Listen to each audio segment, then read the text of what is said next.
Some places hold secrets too strange to ignore. Whispers of forgotten islands, abandoned shadows, and towers of light that once defied the sea. But tonight, we will not stop at one mystery. We will travel through 8 stories, each more mysterious than the last.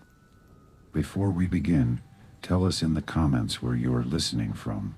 We'd love to know. Now, let the first story begin.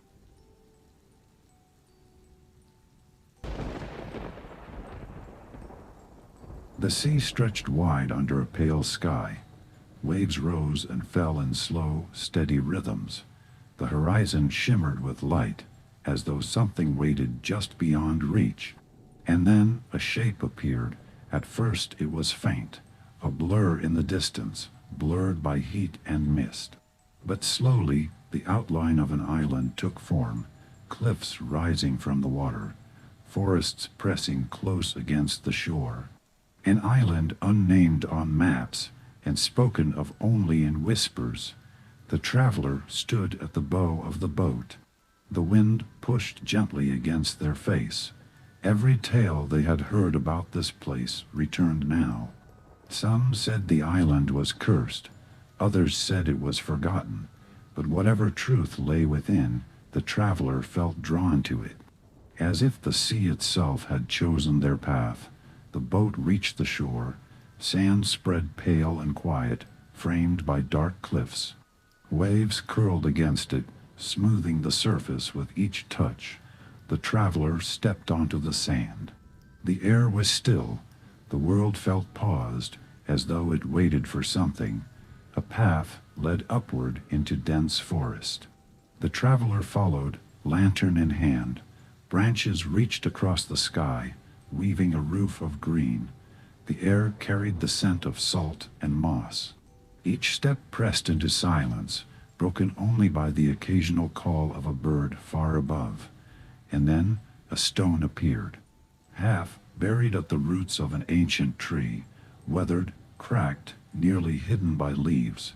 Symbols were etched into its surface. Faint, unfamiliar, the traveler brushed dirt away, tracing the marks with cautious fingers. They told no clear story. Yet they spoke of people who once lived here, people whose names had long been erased. The path narrowed. It curved into a clearing where ruins stood, walls of stone broken, covered in vines. The shape of a doorway remained, silent and waiting. The traveler stepped through. Inside, sunlight filtered down through gaps in the roof. Dust drifted in the air like stars. Carvings marked the walls, figures reaching toward the sky, circles above their heads like suns or moons. Were they prayers? Were they warnings? The traveler could not tell. Night fell. Shadows stretched across the ruins. The wind moved through the trees with the sound of whispers. The lantern's glow revealed more carvings, hidden in the dark corners of the chamber. At the far wall, one symbol stood out. It was not old. It was not weathered. It looked fresh, as though it had been cut only days before. The traveler froze. This island was not as empty as it seemed. Someone had been here. Perhaps they still were. And as the lantern flickered, the forest stirred with movement. The traveler realized the story of this island was far from finished.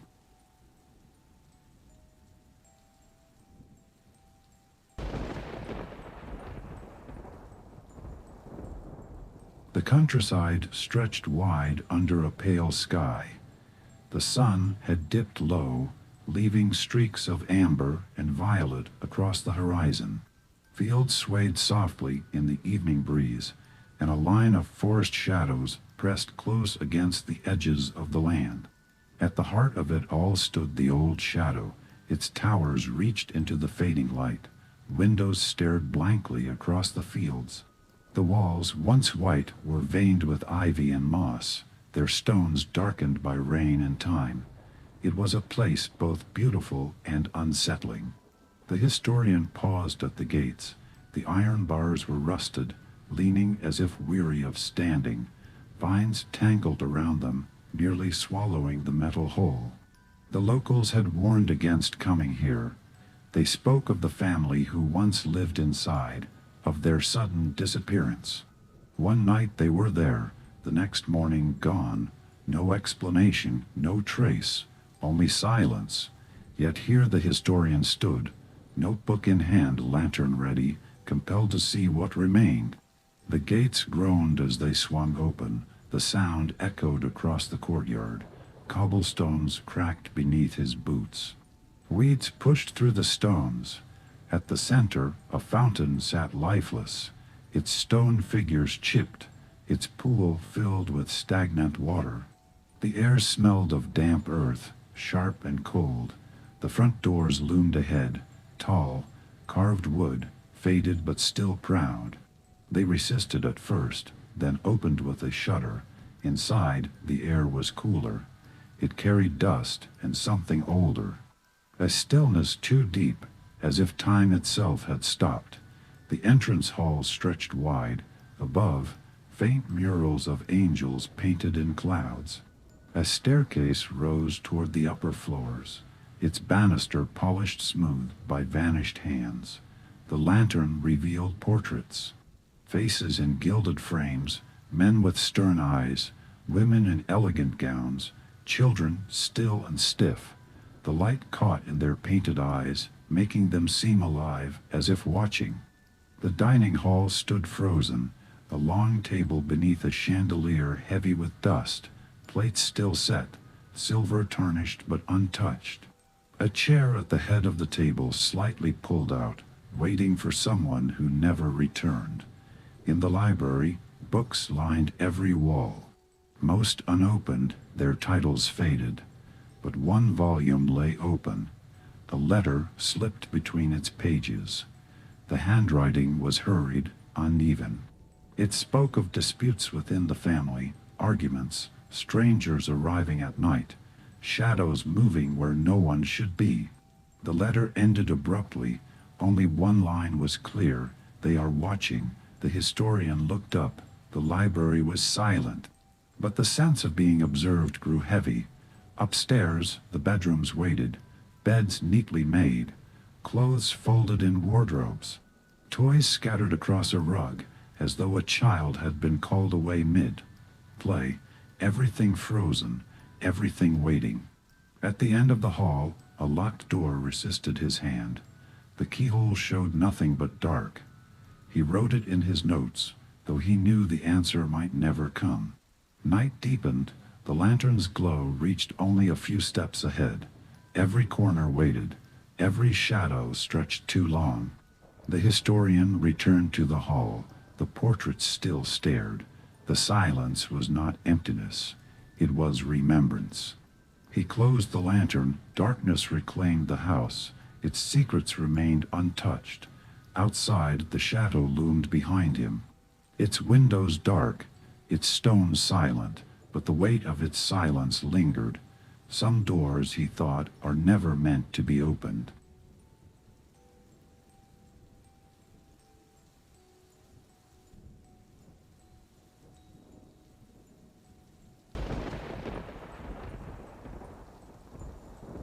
The sea was restless that evening. Waves rolled in steady rhythms, breaking against jagged rocks. The horizon glowed faintly, the last light of the sun sinking away. And there, at the edge of the land, stood the lighthouse.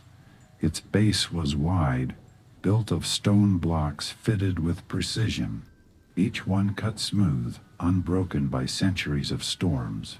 Above, the tower rose tall. At its crown, a flame once burned so bright that sailors could see it for miles. Even now, in ruin, the air seemed to hold the memory of that light. The young sailor approached, boots crunching on the gravel path. He had heard of this place since childhood. Stories said it guided countless ships through treacherous waters. They also said it fell in a single night, taken by storm and sea. He wanted to see it for himself. The walls of the lower levels loomed above him.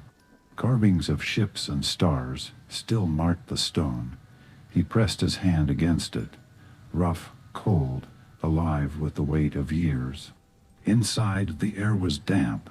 The spiral staircase wound upward into shadows. He lifted his lantern and began to climb. The walls bore carvings of constellations, figures of gods, eyes carved to watch forever. The tower shifted with the wind, groaning faintly like an old ship. At the first landing, he found a chamber with broken mirrors. Fragments glittered faintly, reflecting his lantern. They had once caught the firelight and scattered it across the sea. Even now, the fragments refused to surrender their glow. He climbed higher. Murals decorated the second landing, the lighthouse in its glory. Crowds gathered at its base. Sailors pointing in awe, a flame painted as a living torch, carried by a figure of light. The air grew cooler. His lantern flickered. The climb pressed on.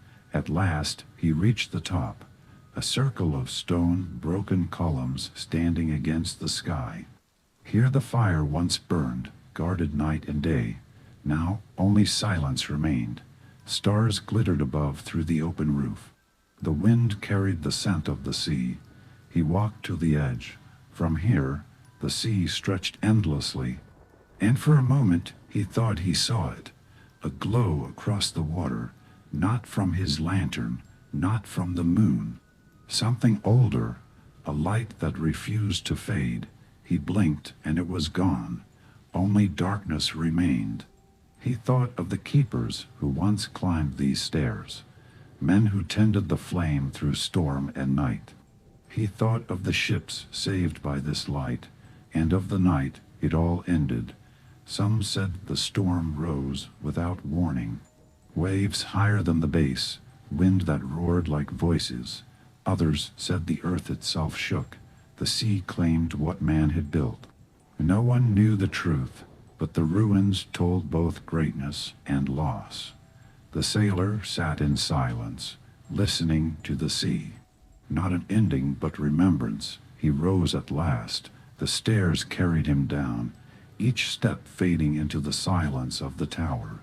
At the ground, he turned back. The lighthouse stood proud against the stars, broken but not forgotten. Even the greatest lights can fade, but their glow lingers in the stories we tell.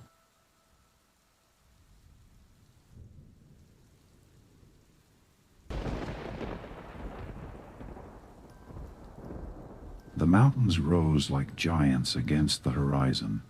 Their peaks were wrapped in mist, their slopes cut with narrow paths carved by centuries of travelers. Snow lingered in the shadows even though spring had touched the valley below. High on one of those cliffs stood the monastery. From a distance, it seemed part of the mountain itself. Stone walls blended with the rock. Roofs sloped low beneath the weight of moss. The bells that once rang across the valleys were silent now. No smoke curled from chimneys.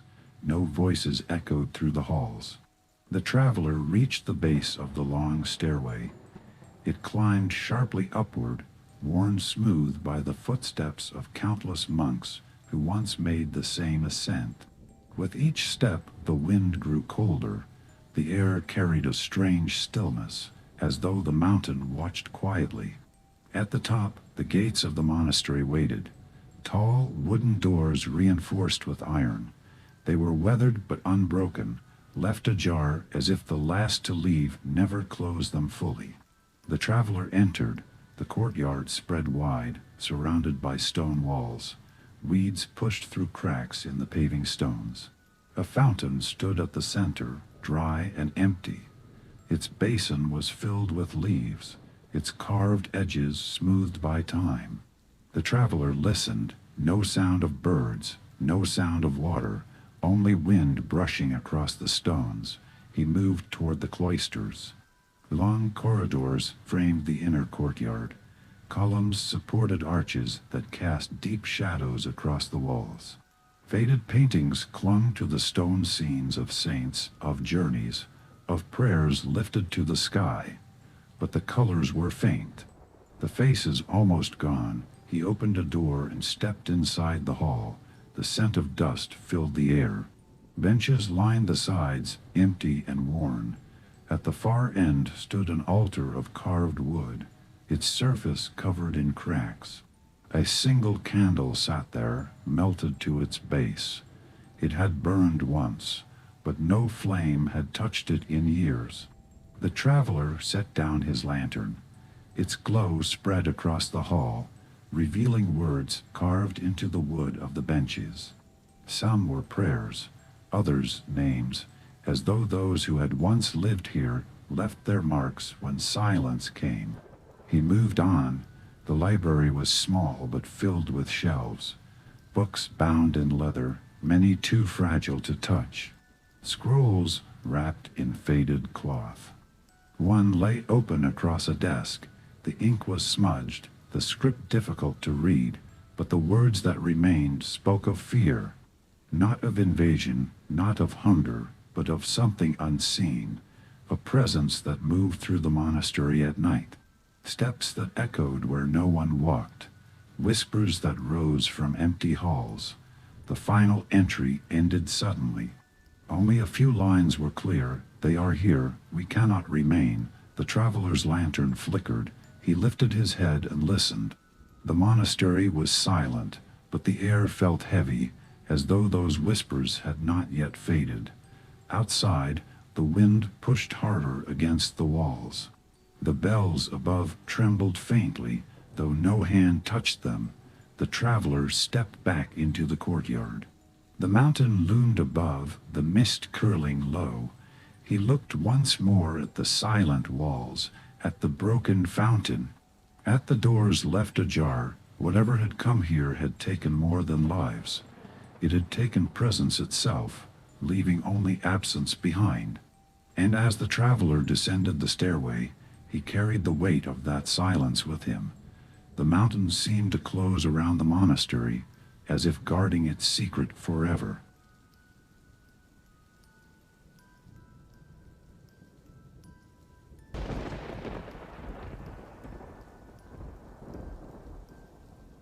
The valley was quiet beneath the fading light. Tall grass swayed in the breeze. A narrow river cut through the fields, glimmering faintly in the evening sun. Beyond it, a cluster of houses appeared, their roofs tilted, their chimneys dark. It was a village, but no smoke rose from the hearths. No voices carried through the air. No footsteps stirred the dirt paths between the homes. The place was whole, yet empty. The traveler stepped across the wooden bridge. The boards creaked softly beneath his boots. When he reached the far side, the silence deepened. Even the birds had vanished. He walked the main path. Doors stood closed but not locked. Windows stared outward like watching eyes. Laundry lines hung between houses, but the cloth had long since stiffened in the wind. The first house he entered smelled of dust. Chairs surrounded a wooden table. Plates still rested on its surface, bowls half, filled with grain long hardened to stone. A cup lay tipped on its side, as though it had slipped from someone's hand, but no one was there. The second house was the same. Beds made, clothes folded, candles burned down to nothing, as though the families had stepped away for only a moment, never to return.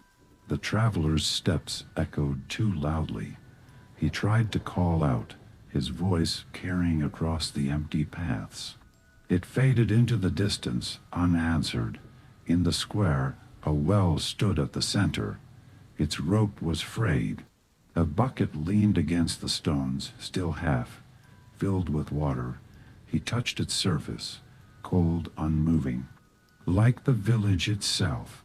On one wall, near the church, symbols had been carved, circles, crosses, shapes that meant nothing to him, but were repeated again and again, as though the villagers had tried to leave a message. Inside the church, benches waited in rows. The altar held no candle, no flame, only dust and silence. But the air here felt heavier, as if prayers lingered even after the voices that spoke them were gone. He turned to leave and noticed a book lying near the door. Its pages had darkened, the ink smudged. But some words were still legible. They came in the night. We could not stop them. We left what we could not carry. The last page ended there. The traveler closed the book. He stepped outside once more. The valley spread wide beyond the roofs of the village. Grass swayed, rivers flowed, and the sky stretched endlessly. But the village remained still. House is waiting. Paths untouched, as though frozen in the moment of departure. The traveler walked back across the bridge.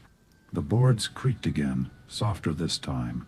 When he turned to look back, the village seemed smaller, fading into shadow. Silent, unmoved, a memory left behind in stone and wood. And as the wind rose through the valley, it carried no sound of life, only the echo of what once was.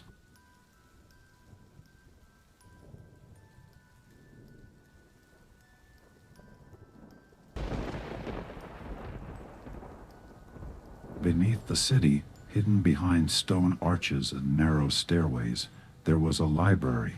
Few had ever entered it. Fewer still had returned. The traveler found the entrance in an abandoned courtyard, a set of doors, iron and wood, half buried by ivy. They opened with a heavy groan, revealing a staircase that descended into the earth. The air grew cooler with every step. The smell of paper and dust rose around him. At last, the stairway ended, and the library stretched out before him. Rows upon rows of shelves, ceilings so high they vanished into darkness.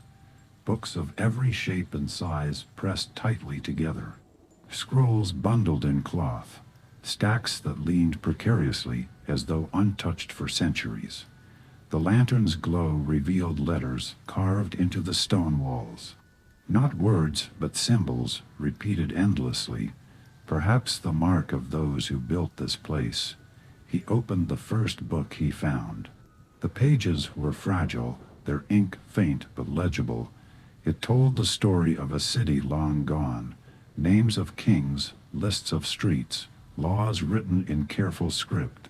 But when he closed it and opened it again, the words had changed. The same pages now spoke of a war, of flames, of collapse. His breath caught. The book was rewriting itself. He moved on. Every shelf told a different story, but none stayed the same for long. Some volumes whispered as he passed, their pages turning without touch. Others thudded closed when he reached for them, as though guarding their secrets. At the center of the library stood a great table. Upon it lay a single book, larger than the rest. Its cover was bound in dark leather, its corners marked with symbols.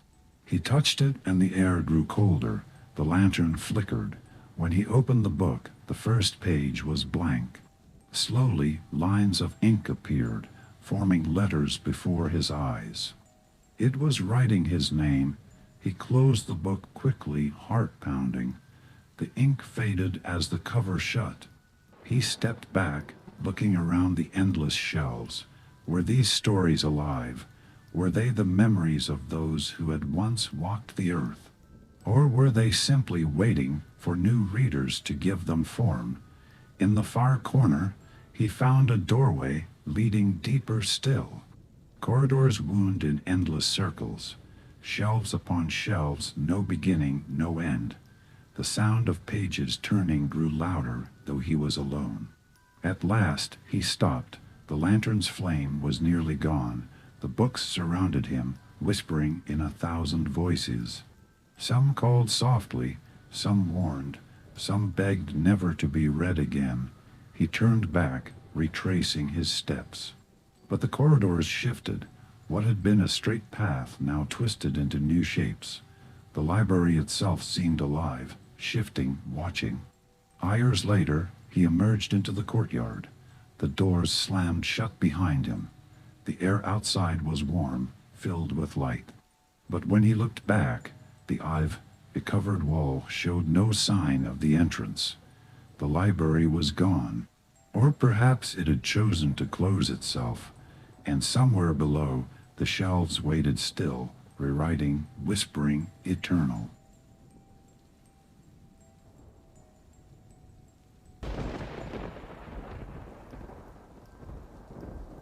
The sea was calm, its surface smooth as glass, yet beneath the water, shapes stirred, lines and shadows that did not belong to waves. The sailor leaned over the edge of his small boat. Through the clear water he saw them, streets, walls, columns rising like broken teeth from the seabed.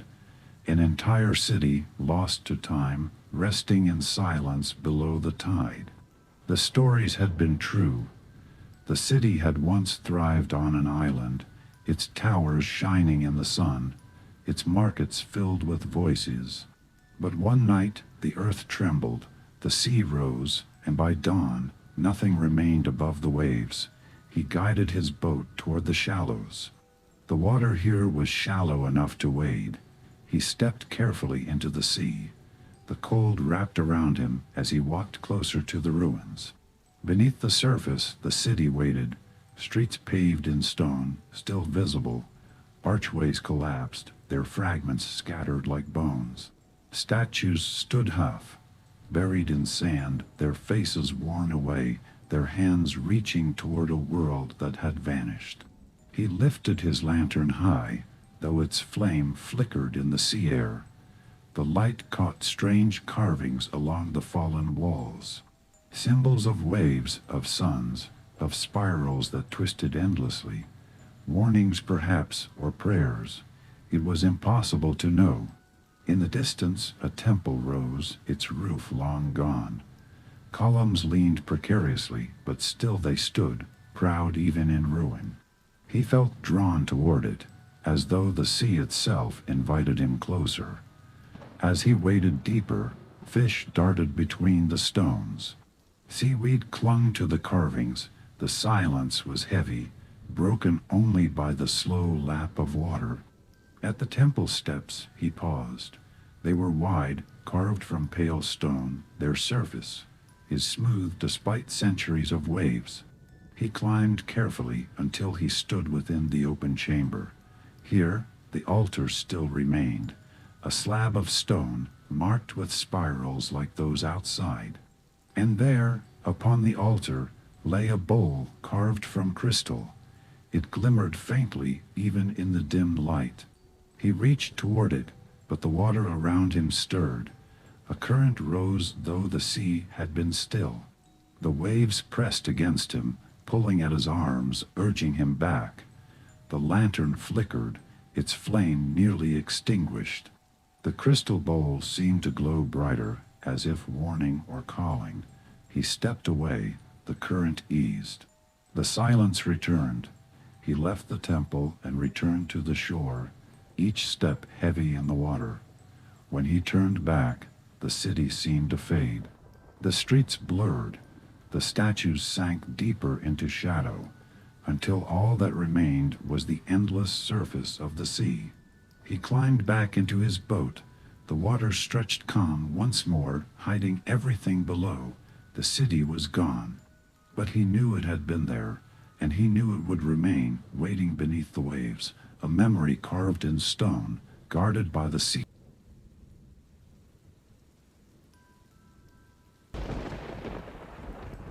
The mountains stood silent beneath a sky of gray. Their peaks rose sharp against the clouds, their slopes dark with pine and stone. Few dared to climb here. The paths were narrow, the cliffs unforgiving, and there were stories, passed down through generations, of something that watched from above. The traveler followed a trail that wound higher with each step. The air grew thin and cold. Snow lingered in the crevices, untouched even by spring. No birds called here, no rivers ran, only the sound of his boots against stone. At a bend in the path, he found the remains of a fire. Charred wood, cold ash. Someone had camped here, though no trace of them remained. Beside it, carved into the rock, were lines. Not words, not symbols he knew, just marks, long and deliberate, as though someone had wanted to be remembered. The trail narrowed. It clung to the side of the mountain, a sheer drop yawning to one side. The wind rose, howling through the peaks. He pulled his cloak tighter and pressed on. At last, the trail ended in a wide plateau. Here, stones were arranged in a circle, worn smooth by weather. In the center stood a single pillar, taller than a man, its surface carved with spirals and eyes. Eyes that seemed to follow him no matter where he moved. The traveler touched the pillar. The stone was colder than the air around it, colder even than the snow. He stepped back uneasily, lantern held close. The wind stilled. For a moment, the entire mountain seemed to hold its breath. And then he heard it. A sound faint but clear, not the wind, not the stone. A low, steady hum, like a voice buried deep within the mountain itself. It rose and fell in rhythms, almost like words, though none he could understand. The traveler turned quickly, his lantern casting long shadows across the circle of stones. No one was there, yet the feeling of being observed pressed down upon him, heavy, certain. He left the plateau and began the descent. But every step carried the weight of unseen eyes. The path seemed longer now, twisting differently than before. The hum followed him, softer, fading only when he reached the tree line below. When at last he looked back, the peak was hidden in cloud. Only the faint outline of the mountain remained, vast and unmoving, but the feeling of the watcher lingered still, as though it had marked him, as though its gaze would follow wherever he went. And in the silence of the valley, he understood why so few ever returned from the mountains. 8 journeys, 8 mysteries, and yet they all leave us with one question: which of these stories will stay with you when the night is over? Will it be the island, where the carvings on the stone were too fresh to be ancient, the chateau, where a family vanished without a sound, the lighthouse whose broken flame still seemed to glow across the sea, or perhaps the monastery, the silent village, the eternal library, the sunken city, or the watcher in the mountains? Tell us in the comments. We want to know which story left its mark on you. And if you felt something stir while listening, a sense of wonder, a spark of curiosity, or even a chill, then don't keep it to yourself. Subscribe so you can join us for the next journey. Turn on notifications so you never miss the moment the new mystery begins. And share this with someone you know who would love to drift into these forgotten worlds, because stories like these live only when they are told. And by sharing them, you become part of keeping them alive. So as you close your eyes tonight, remember the stories are waiting. The ruins, the halls, the towers, and the shadows are still there, quiet, patient, watching. And the next time you return, they will be ready to whisper again,